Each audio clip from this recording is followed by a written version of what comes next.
Hi everyone, welcome back to my channel.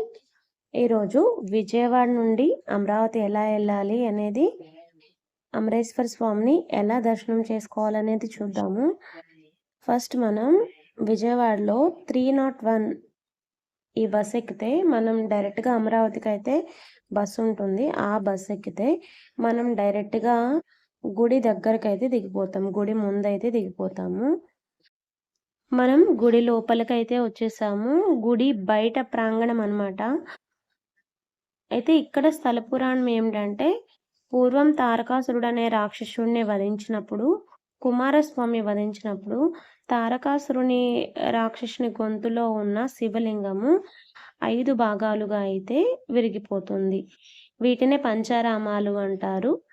అందులో ఒకటే అమరేశ్వర స్వామి అన్నమాట, అమరావతి.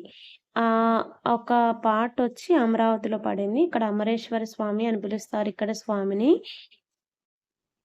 అంతేకాకుండా ఈ శివలింగాన్ని దేవతల రాజైన ఇంద్రుడు ప్రతిష్ఠించాడు. అండ్ మొదటిగా పూజలు చేసింది చంద్రుడు. ఈ స్వామికి అందుకే అమరేశ్వర స్వామి అని పేరు వచ్చిందని ఇక్కడ పురాణం. ఈ దేవాలయం కృష్ణా నది ఒడ్డున ఉంటుంది. ఈ కృష్ణ నది ఉత్తరం వైపుగా ప్రవహిస్తుంది. ఈ వాటర్లో మనం స్నానం చేయటం వల్ల కాశీకి వెళ్ళి స్నానం చేసినంత పుణ్యఫలం అయితే మనకి ఇక్కడ దక్కుతుంది. ఇంకా ఇక్కడ చాలా ఉపాలయాలు కూడా ఉన్నాయి. వేణుగోపాల స్వామి, శనేశ్వర స్వామి, ఆంజనేయ స్వామి, ఇంకా కాలభైరవుడు ఉపాలయాలు కూడా ఉన్నాయి. ఈ దేవాలయం దాదాపు 2000 సంవత్సరాల చరిత్ర కలిగిన దేవాలయంలో ఇదొక దేవాలయము.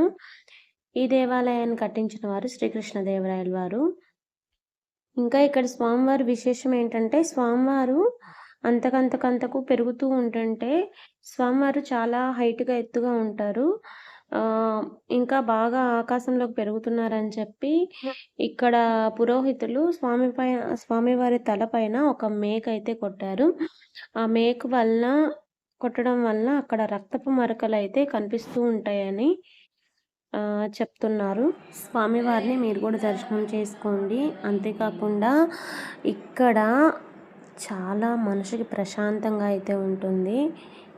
విక్రమం ప్రభుం విచిత్రతాండవ ప్రియం కాశికాపురాదినాద కాలభైరవం భజే. భక్తి పంచారామాల్లో ఖచ్చితంగా దర్శనం చేసుకోవాల్సిన టెంపుల్లో ఒకటి ఈ అమరేశ్వర స్వామి దేవాలయం. అంతేకాకుండా ప్రతిరోజు సాయంత్రం 6 గంటలకి స్వామివారికి హారతులు ఇస్తారు. చాలా చాలా బాగుంటుంది, మేమైతే చూసొచ్చాము. అలాగే మీరు కూడా ఖచ్చితంగా దర్శనం అయితే చేసుకుని రండి, చాలా బాగుంటుంది. ఇంతకీ అమరావతి దగ్గరలో ఎవరైనా ఉంటే కామెంట్ చేయండి, వెళ్ళొచ్చిన వాళ్ళు కూడా కామెంట్ చేయండి. ఈ వీడియో నచ్చినట్టయితే లైక్ చేయండి, షేర్ చేయండి.